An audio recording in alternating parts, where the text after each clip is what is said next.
continuing the theme from my recent Flashback Friday videos, taking a look back at the Star Wars 12-inch lines from the 90s and early 2000s. This week I'm going to take a look at the Power of the Force Ponda Baba 12-inch action figure. Now, as you can see from this packaging photo here, that this of course is the Power of the Force line. It has the Darth Vader helmet at the bottom of the packaging. We have the green lightsaber sort of effect, and then behind the figure in that inlay we can see the extension of that green lightsaber blade, which looks pretty cool. Helps the figure really pop out on that window display, and of course this is quite an interesting and unusual figure. This figure did mark the first appearance of this character in the 12-inch scale. And I have to say, I've always had a soft spot for this character. I've always really liked his look ever since I was a little kid, despite the fact that he has very limited screen time in A New Hope. I always thought he was a really cool character, and of course he is in a pivotal scene, and is rather unfortunate when Obi-Wan Kenobi uses his lightsaber to chop off his arm. It's one of the more surprising and interesting, exciting moments in that film. And believe it or not, when I saw this figure when I was a kid, I was super keen to get hold of him. I really wanted this character. Now, this figure of course does utilise the Hasbro body mould that will be familiar to Star Wars collectors of the 12-inch line, and also the Action Man figure line from the same time period in the 1990s. In terms of the head sculpt, I think this is a pretty decent, earnest attempt to capture the likeness of Ponda Baba. I don't think the proportions are quite right. This is definitely something that I think Hasbro struggled with in various different scales with this character, is that the head always seemed a little bit too small, as we can see in this photo here. The head is actually quite large, almost larger, out of proportion with the rest of his body.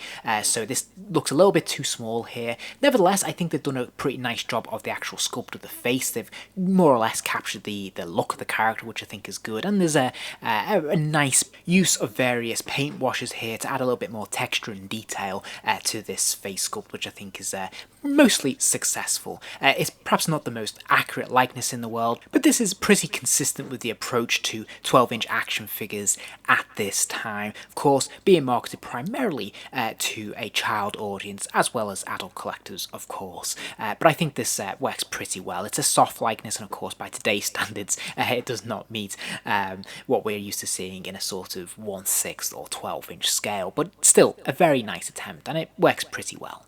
The tailoring is quite nice on this costume as well. I think they've done a good job here. He has a sort of faux leather jacket. Obviously, the danger with the faux leather is that it can have a tendency to flake over the years if you're not careful. Mine was a very much loved, well played with toy, and it's managed to hold up pretty well. It started to fray a little bit here and there, but overall it's actually surprisingly durable, so I think they've done a nice job with this. And we can see a lot of nice detailing here as well. We can see the plastic belt, we can see the cloth shirt underneath, which is nice, and we can see some nice detailing on this jacket, which as I said initially was a bit more puffier than it is these days. It's looking a little bit more threadbare, but nevertheless it's still got its sort of leather effect shine, which is nice. And I do like that they've made the effort to put in a breast pocket here with an individual pin in that, which is pretty cool. The hands are very nicely sculpted. We can see there's the fare on the back of the hand there, and he's got some nice paint taps on the inside of the palms there as well to add a little bit more texture and I suppose realism, for lack of a better word. So I think these are nicely done. They're obviously unique to this character. Now, something I only learnt recently is that Ponda Baba's hands are actually the subject of some debate among Star Wars fans, because there are photos of the character on set of the New Hope where the back of this character's hands are actually a shell shape, and they don't have this fare that we can see here, and they're not so much human hands. The human sort of humanoid hands are underneath the shell, if that makes sense. So I suppose this technically isn't accurate, but I've got to be honest, I've gone all these years without ever noticing that or realising that, so this is fine.